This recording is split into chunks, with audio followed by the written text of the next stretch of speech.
Bonjour à tous, rencontre avec Laurent Gras, l'un des 5 finalistes du Carré des Jardiniers 2019. À 44 ans, il dirige Jardin à thème près de Nantes. Le Carré des Jardiniers est pour lui un challenge, un tremplin et vise l'épanouissement de ses équipes. Laurent se dit témoin et acteur de la transformation urbaine et du paysage. Il souhaite, à l'occasion du concours, apporter quelques pistes de réflexion. Découvrons son projet contemporain orienté sur les thèmes de l'eau et de la convivialité.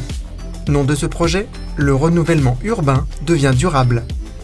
Donc j'ai fait un BTA, brevet technicien agricole, et un BTSA en aménagement paysager dans la région nantaise.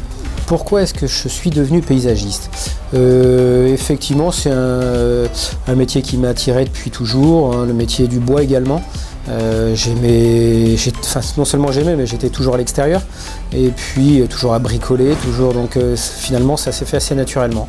Ma société s'appelle l'EURL Jardin à thème. Notre activité en fait se concentre sur l'agglomération nantaise.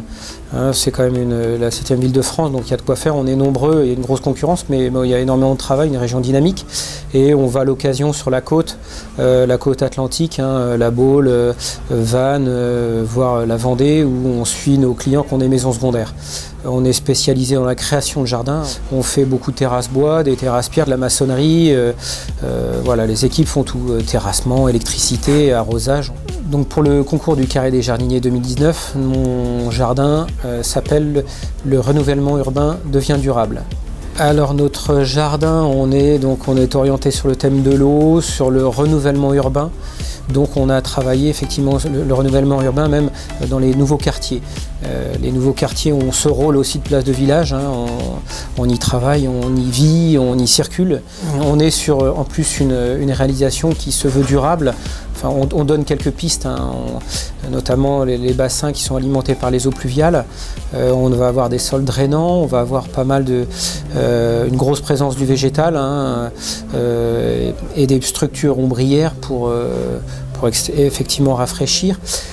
On aime beaucoup l'association du contemporain et du végétal. On va utiliser le végétal pour un peu contrebalancer l'aspect dur et géométrique et assez formel que peuvent avoir les lignes du style contemporain.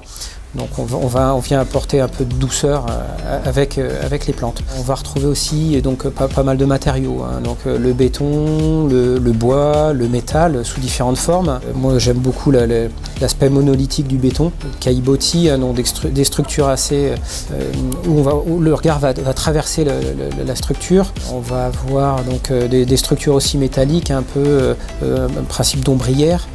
La présence de l'eau, on va avoir donc des lames d'eau avec des bouillonnements, donc pour nous apporter de la vie. Donc voilà, il y aura des grandes perspectives sur ce stand. On sera à la fois cerné par la végétation, donc une petite allée découverte, et ça sera très rythmé. Ça sera très rythmé par les matériaux et par les plantes. On a volontairement fait le choix de proposer un stand très généreux et très technique. Alors ma place de village préférée, suite à ce qu'on vient de dire, moi c'est à la fois village et à la fois métropole. Moi je viens de la métropole nantaise et là je suis comblé par beaucoup d'aménagements.